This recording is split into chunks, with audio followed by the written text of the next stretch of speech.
1, action! Hi guys, welcome to my short dagat. So, nandito na ako ngayon malapit sa Bacontod, pero feeling ko na sana pa rin ako, area ng San Vicente. So, yun. So, may share sa inyo yung magandang view. Yan. Ganda ng view, diba? Pakinggan natin. Yan, ganda ng view. Teka na. Yun! So, maganda yung view. So, gusto ko sabihin sa inyo na ito yung, dyan papunta dyan banda yung libon. So, medyo pag ganun pa siya. Ay, pag ganun pa siya. Yan. Doon pa banda, sa narangan na ng kapunuan. Tapos, ito, yung nakikita nyo na yan. Yan, yung area na yan. Yan yung Pulangi.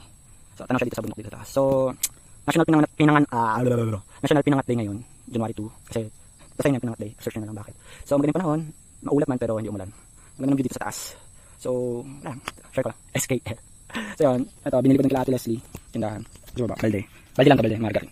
Kasi, gagawin namin, papaya ng maliit na bigas. Kasi ito, bigas, 5 kilo, tsaka tinapay. Tapos, dito yung mga konting goods. Tapos, nag-charge ako din kila may asan.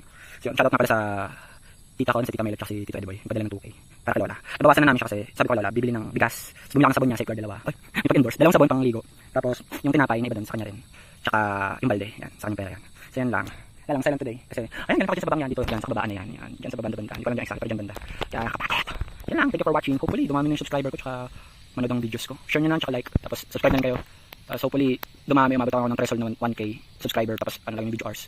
Kasi pa ako ng maraming content habang nandito ako sa Bicol. So, dito, try kong since 2025 na, subukan ko maka-ipon ng, be realistic tayo sa 50,000 pesos. 50K na 1,000 pa. Sa 50,000 pesos para makatrabaho ako abroad. So, technically, nasa na yung last pay ko sa trabaho, last 3 years pa, sa na, tapos wala na akong savings dahil nagkasakit ako, pinili ko ng gamot, pinang-check up. Kailangan ko pa ng gamot ngayon, pero for now, wala na talaga ako malabas eh. So, gawa na ng paraan. So, medyo meron pa naman, kaya nahinga pa tayo.